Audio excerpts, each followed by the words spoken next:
Magandang araw sa ating lahat mga kaibigan. Happy Sabbath sa ating lahat mga kababayan at mga kaibigan.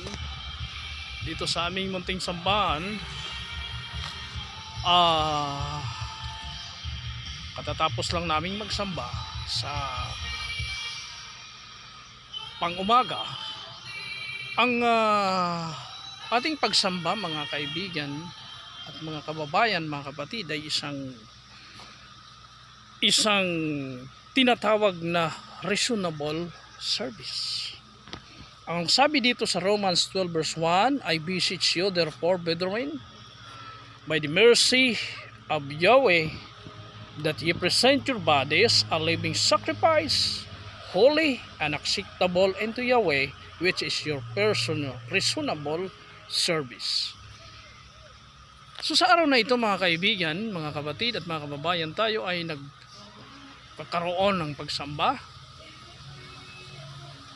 na ito ay ipinaaalala sa atin ng kasulatan sa pamagitan ng Apostol Saul or Paul, na tayo ay pinaalalahanan na tayo ay gumawa ng reasonable na service. Ano ba yung reasonable? Yung tamang pagsiserve sa Panginoon. Ang daming nagsiserve sa Panginoon, pero yung sa kanilang sariling palagay, yun ay tama. Pero ang turo ng ating Panginoon ngayon ay Sabat, ikapitong araw. Ito yung reasonable, isa sa reasonable na pag-serve sa ating Panginoon, pagsasamba, sapagkat ito ay inuutos ng Panginoon. Ito ay nasa utos sa 10 Commandments, sa ika-4 na utos and 4th commandment mga kaibigan at mga kababayan at mga kapatid.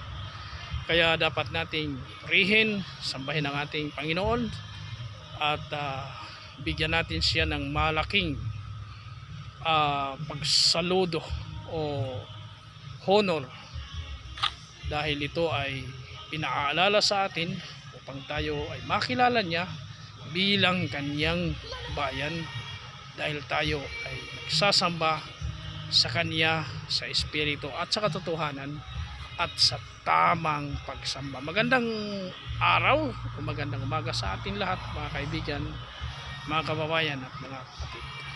Salamat po. Purihin ng Panginoon, naway tayo pagpalain ng ating dakilang lumikhang si Yahweh.